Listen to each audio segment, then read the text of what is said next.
માળિયાહાટીના સરપંચ association દ્વારા તંત્ર દ્વારા 2 દિવસમાં ગૌચર સહિત દબાણની તપાસ કરવામાં આવી છે। માર્કિંગ અને ફોટોગ્રાફી કરાવી કલેક્ટરના રજૂ કરવાના હુકમના વિરોધમાં આવેદનપત્ર પાઠવીને સરકારી એજન્સી દ્વારા માંગ કરવામાં આવી છે।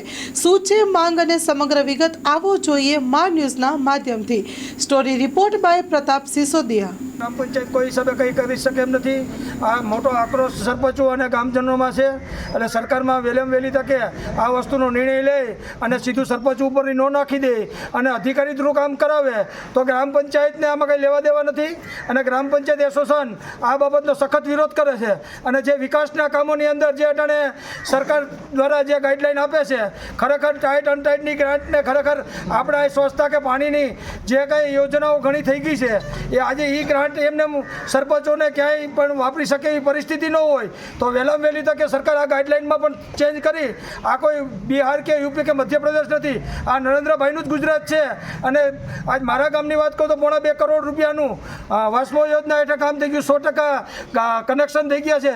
તો અમારે આ પૈસા ખોટી રીતે ન વેડફાય અને સરકારના રૂપિયાનો ઉપયોગ લોકોના હિત માટે થાય એવા અમે સરકારશ્રીને નિવેદન કરીએ છીએ કે કાંઈ પણ જે કાંઈ રીતે ફેરફાર થતો હોય તો સરપંચોને અને આગેવાનોને વિશ્વાસમાં લઈ અને વધારેમાં વધારે લોકોને મદદરૂપ થાય। અમે સરપંચના પ્રતિનિધિ તરીકે બેઠા હોય ત્યારે અમારી જવાબદારી હોય ગામના લોકોને જવાબ દેવાની। ત્યારે આવો ચોમાસું હોય અને ખૂબ મોટી મુસીબત છે ત્યારે આ બધી ગાઈડલાઈનોમાં ચેન્જ કરી અને બધાને વિશ્વાસમાં લઈને આ કામને સરકાર મહત્ત્વ આપી અને જે ગાઈડલાઈનમાં ફેરફાર કરવો પડે કરે।